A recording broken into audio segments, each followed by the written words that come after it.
વિદ્યાર્થી મિત્રો નમસ્કાર. ધોરણ 12 કોમર્સ અંગ્રેજી વિષયમાં હું ભાવેશ ઠક્કર આપનું ફરીથી સ્વાગત કરું છું.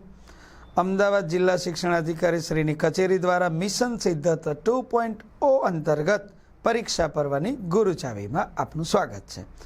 આપણા આગળના ટોપિકને ફરી આગળ વધારીશું. રિપોર્ટેડ સ્પીચ બહુ સરળ અને આપણો લોકપ્રિય મુદ્દો. હવે ફાઇનલ સ્ટેજ ઉપર છીએ આપણે. વિચાર આવે કે સાહેબ હવે આને પૂછાય કેવી રીતે? એની બહુ સરળ પ્રેક્ટિસ માટે એક આઈડિયા મેં દોડાયો છે મિત્રો, કે સામાન્ય રીતે પેરેગ્રાફ જ પૂછાય છે ને પેરેગ્રાફની પ્રેક્ટિસ કરવાની છે. એટલે આપણે પહેલાં શું કર્યું, થિયરી કરી, પછી અલગ અલગ પ્રકારના વાક્યોના મેં તમને 2-5 ઉદાહરણ આપ્યા. બહુ સરસ તમે એનું રિવિઝન કર્યું છે. હવે એને how to practice it in indirect narration from dialogue conversation, કેવી રીતે સંવાદને ઉતારવા જવાબમાં.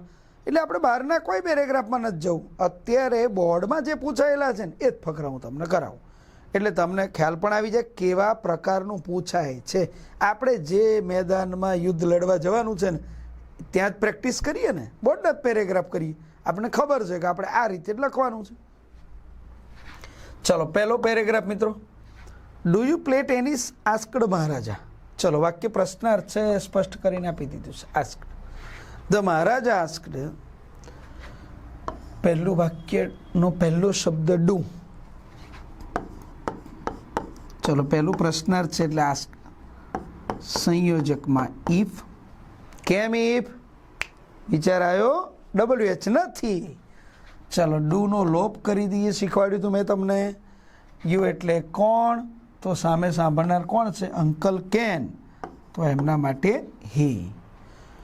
પ્લેનું ભૂતકાળ પ્લેડ. જો જેટલું ચેન્જ થશે ને એ હું અહીંયા લખીશ, એટલે વેરી ક્લિયર તમને ખ્યાલ આવી જાય કે આટલું બદલ્યું આપણે.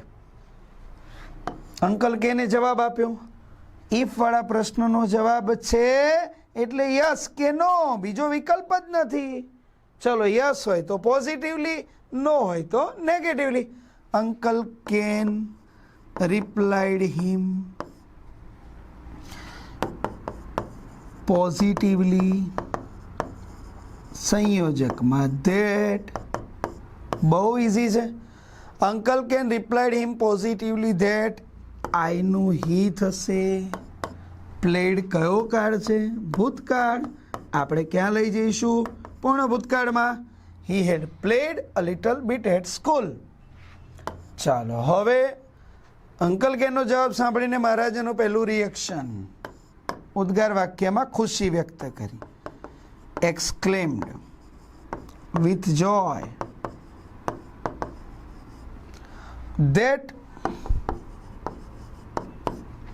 the job is નું was. yours નું અંકલ કેન માટે his. the job was his. હવે રાજા છે ભાઈ, પછીનું વાક્ય આજ્ઞાર્થ. ordered ટુ વડે જોડાશે. and ordered to get ready for it. હવે આપેલું છે by the way, anyway, by the way, well. આવા શબ્દો સીધા નીકળી જશે. પછીના વાક્યનો પ્રકાર કયો છે? પ્રશ્નાર્થ. તો એન્ડ આસ્કડ. આમાં પહેલો શબ્દ કયો? વર. W છે પણ H નથી. વર છે. ચાલો ઇફની જરૂર પડે, જગ્યા બદલીએ. યુ આગળ આવશે, યુનું હી થશે. વર આવ્યું, યાદ કરો, હેડ બીન. હી હેડ બીન એટ કેમ્બ્રિજ. અંકલ કેને જવાબ આપ્યો. શેમાં આપ્યો? નોમાં. હમણાં કહ્યું તું મેં, uncle Ken replied him. Yes આવે તો પોઝિટિવલી, નો આવે તો negatively. Uncle Ken replied him negatively. હવેનું વાક્ય અલગ. આ નો જવાબ પછી અલ્પવિરામ છે. ઉપરના પ્રશ્નોનો જવાબ એમણે આપી દીધો પણ વધારાનું વિધાન આપ્યું છે, તો હું અહીંયા 3 શબ્દ એડ કરીશ. તમને આવડે જ છે. And added that. આગળ કોઈ પણ એક પ્રકારનું ક્રિયાપદ આવી જતું હોય રિપોર્ટિંગ વર્બમાં, પછી પાછળ વધારાનું વિધાન આવતું હોય ત્યારે આ ટ્રાયો, આ ત્રિપુટી યાદ રાખવાની છે. And added that. And added that. હવે અહીંયા ખાલી સ્થળ આપ્યું છે, એટ ઓક્સફર્ડ, તો એના માટે કર્તા ક્રિયાપદ ઉપરથી લાવીશું. હી હેડ બીન એટ ઓક્સફર્ડ, એટલે આ વાક્ય પૂરું થાય. ઇનડાયરેક્ટ સ્પીચમાં અધૂરો જવાબ વેલિડ નથી. જ્યારે પણ ટૂંકમાં જવાબ આપ્યો હોય, કોઈ સ્થળ હોય, કોઈ સમય હોય, તો એ વાક્યને કર્તા ક્રિયાપદ સાથે પૂર્ણ કરી જવાબ લખવો ફરજિયાત છે. બોલો ક્લિયર છે ને? સહેલું? અરે બહુ સહેલું છે. અને પાછું એમાંય તમને આવડે એટલે તો કંઈ વિચારવાનું જ નહીં. આ તો ખાલી રિવિઝન કરીએ એટલે 2 માર્કની ક્યાંક ખોટ જતી હોય તો ના જાય. આપણે તો મૂળ કોમર્સના માણસ છે ભાઈ, એટલે ખોટવાળો ધંધો આપણને પોસાય નહીં. હવે બીજો paragraph. What a fine dress you are wearing. Did you buy it from here? Sameer asked Jyoti. ચલો પ્રશ્નાર્થ છે, સ્પષ્ટ કહી દીધું છે. સમીર આસ્કડ જ્યોતિ. પ્રશ્નાર્થ છે એની પહેલા ઉદ્ગાર, પહેલો ફેરફાર. Sorry, Sameer exclaimed. ચલો ડ્રેસના વખાણ કર્યા વિથ પ્રેઝ ટુ જ્યોતિ. જ્યારે પહેલું વાક્ય ઉદ્ગાર હોય, બોલનાર અને સાંભળનારના નામનો ઉલ્લેખ કરવાનો હોય, ત્યારે એક્સક્લેમ્ડ વિથ લખ્યા પછી ટુ સાથે સાંભળનાર જોડો. Sameer exclaimed with praise to Jyoti that. ઉદ્ગારનું વિધાન કેવી રીતે કરવાનું આગળના વિડીયોમાં શીખ્યા છીએ. વોટ નીકળી જશે, કર્તા ક્રિયા પછી યુ આર વેરિંગ, તો યુ એટલે કોણ? જ્યોતિ. તો જ્યોતિ માટે she. She was wearing a very fine dress. બોલો ક્લિયર? આ ઉદ્ગારનું વિધાન કેવી રીતે કર્યું ને કેમ કર્યું આગળના વિડીયોમાં ફરીથી એકવાર જોઈને ચેક કરી લેજો. And asked. હવે વાક્ય ત્યાંથી પ્રશ્નાર્થ થયું છે. ડીડનો ઉપયોગ કર્યો એટલે ઇફ આવશે. ડીડ યુની જગ્યા બદલીશું. She had bought. She had bought it from હિયરના બદલે ધેર. બોલો ક્લિયર? એના પછી જ્યોતિએ જવાબ આપ્યો, નકારમાં આપ્યો. Jyoti replied him negatively. ધ્યાન આપજો મિત્રો. Jyoti replied him negatively and added that. આ 3 શબ્દ જ્યારે પણ વાક્ય હકાર નકાર ક્રોસ થતું હોય ત્યારે ખાસ યાદ રાખવાના છે. And added that. આઈ માટે જ્યોતિ, જ્યોતિ માટે સી. બોટ કયો કાળ? ભૂતકાળ. આપણો જવાબ પૂર્ણ ભૂતકાળ. She had bought it from Surat. સમીરે પ્રશ્ન પૂછ્યો ત્રીજા વાક્યમાં. Sameer asked her. જો પહેલા વાક્યમાં બંનેના નામ લખ્યા પછીના જ્યારે વાક્ય આવે ત્યારે બોલનારનું નામ અને સાંભળનાર માટે સર્વનામ એટલે હિમ કે હર લખી શકાય. દર વખતે નામ લખવું જરૂરી નથી. Sameer asked her. પહેલો શબ્દ છે હાઉ મચ. ચલો ડીડ યુની જગ્યા બદલીશું. આપણો આન્સર થશે સી હેડ અને પેનું ભૂતકૃદન થશે paid. She had paid for it. એના પછીની રચના એટલે જ્યોતિનો જવાબ. જ્યોતિએ પ્રશ્નનો જવાબ આપ્યો એટલે replied. Jyoti replied him that. મિત્રો રિપ્લાઇડ આવે એટલે ધેટ તો આવે જ. હવે અહીંયા શબ્દ ટૂંકમાં આપ્યો છે ઓનલી 1000 રૂપીઝ, માત્ર 1000 રૂપિયા. મેં કહ્યું હમણાં કર્તા ક્રિયાપદ મૂકવા જ પડે. ઉપરના પ્રશ્નમાંથી કર્તા ક્રિયાપદ કરો, બહારથી ક્યાંયથી નથી લાવવાના. આન્સરમાં જેટલું પણ ખૂટે છે એ બધું ઉપરથી કોપી કરી શકાય. She had paid only 1000 rupees for it. આ મેં આંકડામાં લખ્યું છે, તમે શબ્દોમાં જે ઉપર આપ્યું છે એ જ લખવાના છો. ચાલો એના પછી ત્રીજો પેરેગ્રાફ લઈએ. આ બધા HSC બોર્ડમાં પૂછાયેલા પેરેગ્રાફ છે, એટલે કોઈને પ્રશ્ન થાય કે સાહેબ આવું પૂછાય? હા, આટલું સહેલું જ પૂછાય છે, ખાલી ધ્યાનથી લખવાનું છે, એના માર્ક્સ મળશે ને. ચાલો એના પછી are you free this evening asked Reena. ચાલો રીના આસ્ક્ડ રુચિર. રીના આસ્કડ રુચિર પ્રશ્નાર્થ વાક્ય છે. યાદ કરીશું આપણે. WH નથી, ઇફ આવશે. યુ આરની જગ્યા બદલીશું. રુચિર માટે હી, એની સાથે ટુ બીનું ભૂતકાળનું રૂપ વોઝ. હી વોઝ ફ્રી ધીસનું ધેટ. ચાલો એના પછી રુચિરે જવાબ આપ્યો. રુચિ રિપ્લાઇડ. ચાલો રુચિરે પ્રશ્ન પૂછ્યો. રુચિર આસ્કડ, ટૂંકમાં પ્રશ્ન છે why. Ruchir asked her the reason. હવે એની પહેલા એક નાનો ટુકડો યસ આપેલો છે. આ જવાબને સેજ સુધારીશું. Ruchi replied her positively and asked. હવે આપણે પાછળનું વાક્ય જોડીશું. And asked her the reason. ચાલો હવેનો આન્સર કોનો છે? રીનાનો. તો Reena replied him that. Reena replied him that she વોન્ટનો ભૂતકાળ wanted. She wanted to take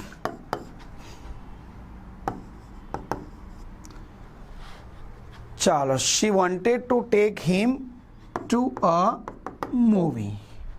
હવેની વાક્ય રચનામાં લેટ્સ આપ્યું છે, ધ્યાન આપજો હો.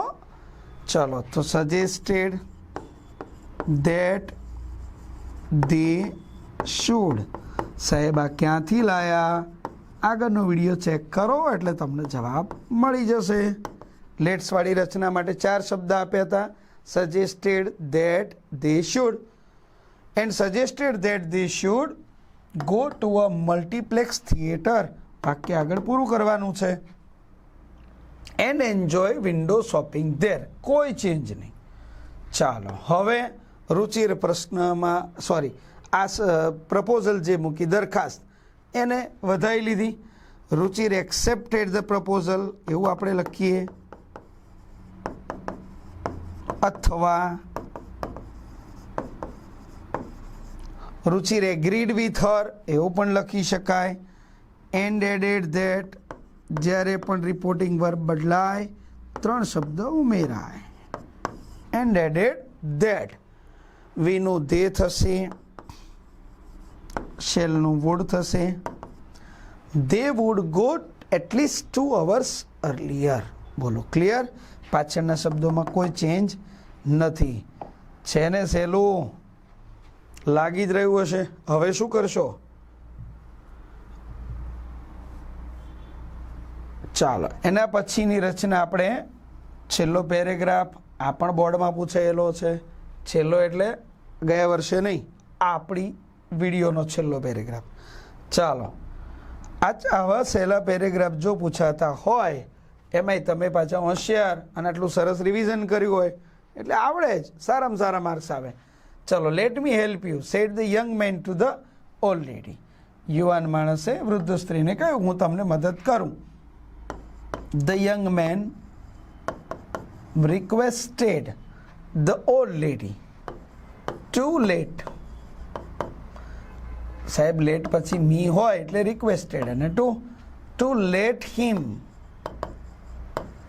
Help her. આ મીનું હિમ કર્યું અને લેડી માટે હર. ચાલો હવે એમણે જવાબ આપ્યો, એમાં પહેલું કહ્યું થેન્ક યુ. તો the old lady thanked him.